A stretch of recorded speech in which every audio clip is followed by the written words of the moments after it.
Herkese merhabalar, kanalıma ve mutfağıma hoş geldiniz. Bugün sizlere kat kat çıtır çıtır nefis bir milföy böreği tarifiyle geldim. Her zaman yaptığım bir tariftir. Güvenerek deneyebilirsiniz. Sizleri hiç bekletmeden hemen tarifimin yapım aşamalarına geçiyorum. Böreğin hamuru için yoğurma kabına 1,5 su bardağı ılık su, 1 tane yumurta, 1 tatlı kaşığı tepeleme olacak şekilde tuzumu ekledim. Eklemiş olduğum malzemeleri hemen hızlı bir şekilde karıştırıyorum. Daha sonra önceden elemiş olduğum unun bir kısmını içerisine ekleyerek hamurumu yoğurmaya başlıyorum. Tarifin hamuru için toplamda 5 su bardağına yakın un kullandım. Unumu azar azar ilave etmeye özen gösteriyorum. Tarifte kullanmış olduğum su bardağı ölçüm her evde bulunan standart 200 milim su bardağıdır.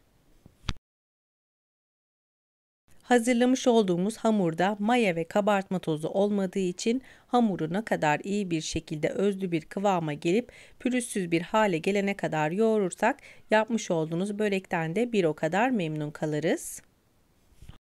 Yoğurmuş olduğum hamurumun üzerine kapatarak oda sıcaklığında 20 dakika boyunca dinlenmesi için bekletiyorum. 20 dakikanın sonunda dinlenmiş olan hamurumu hemen hızlıca toparlayarak açma işlemine geçeceğim. Ben hamurumu hazırlarken buraya kadar gelmiş olan siz değerli takipçilerimden her zaman olduğu gibi yoruma kalp olur, emoji olur veya tarifim hakkında herhangi bir fikriniz varsa bunu benimle yorumlar kısmına yazarak paylaşabilirsiniz. Ayrıca tarifim için kullanmış olduğum tüm malzemeleri videomun altındaki açıklamalar kısmına ekleyeceğim. Dilerseniz oradan bakarak da tarifimi güvenerek deneyebilirsiniz.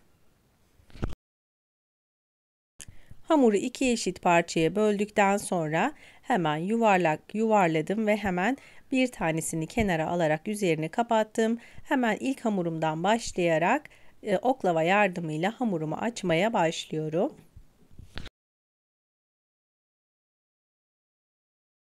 Bu aşamada hamuru ne kadar ince açarsak yapmış olduğunuz böreklerde bir o kadar kat kat ve çıtır çıtır olacaktır.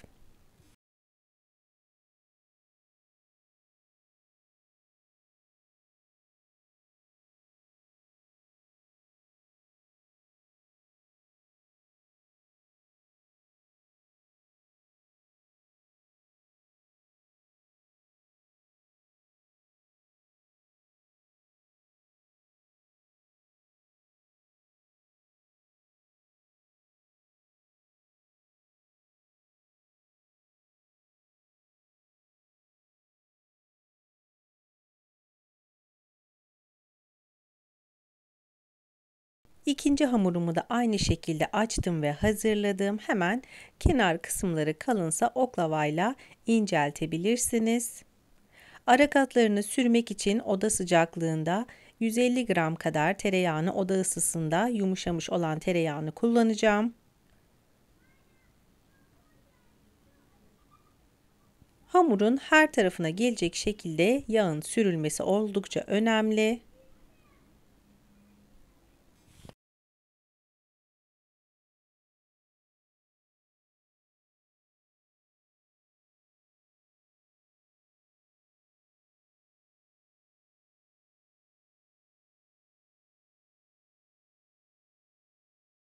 İlk hamurumun tabanını bu şekilde yağladıktan sonra açmış olduğum ikinci hamurumu da hemen ilk hamurumun üzerine görmüş olduğunuz gibi bıraktıktan sonra aynı şekilde hamurumun tamamını yağlıyorum. Ben tarifte tereyağı kullandım. Dilerseniz aynı aşamada ve ölçülerle de margarin de kullanabilirsiniz.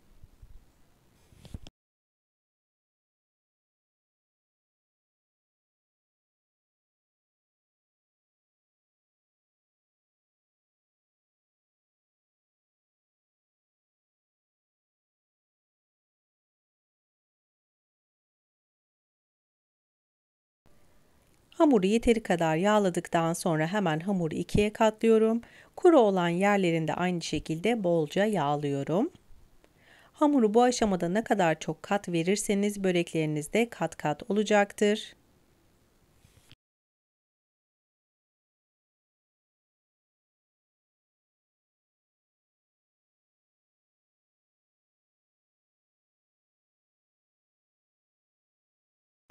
Hamuru bu şekilde hazırladım. Hemen uygun bir tabağın tabanını iyice unladıktan sonra üzerini kapatarak derin dondurucuda 30 dakika boyunca beklettim. Eğer zamanınız varsa buzdolabında 1 saat kadar da içerisindeki yağın donması için bekleyebilirsiniz. Hemen unlamış olduğum masamda merdane yardımıyla hamurumu açmaya başlıyorum. Ne çok kalın ne de çok ince olacak şekilde hamuru ölçülü bir şekilde açmaya başlıyorum. Bu tarifte toplamda 25 tane milföy hamuru elde etmiş oluyoruz.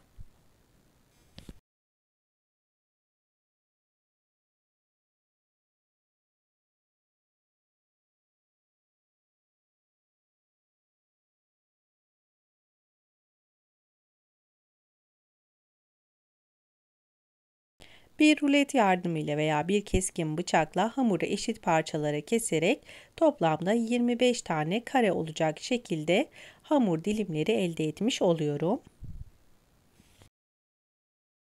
İç harcı için ben kahvaltılık sürülebilir çikolata kullanmayı tercih ettim. Siz dilediğiniz iç harçlarıyla hazırlayabilirsiniz. Dilerseniz kaşar peynirli veya beyaz peynirli, lor peynirli veya dilediğiniz iç harçları kullanarak da milföy böreklerinizi hazırlayabilirsiniz.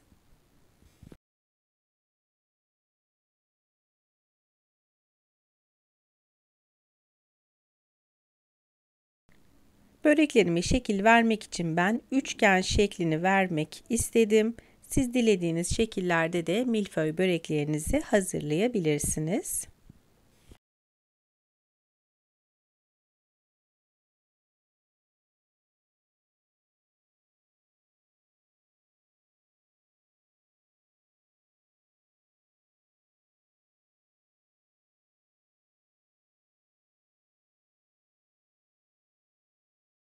Yağlı kağıt sermiş olduğum fırın tepsimin içerisine böreklerimi aldım. Hemen üzerlerine yumurta sarısını özenle sürüyorum.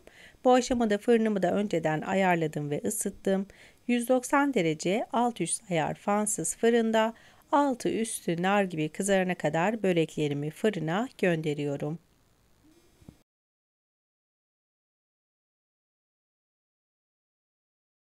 İçerisinden çıkan akışkan çikolatayla gerçekten enfes ve nefis bir tarif oldu. Dilerseniz kahvaltılarınıza, beş çaylarınıza hazırlayabileceğiniz oldukça pratik, kat kat muhteşem bir börek tarifi hazırladım bugün sizler için.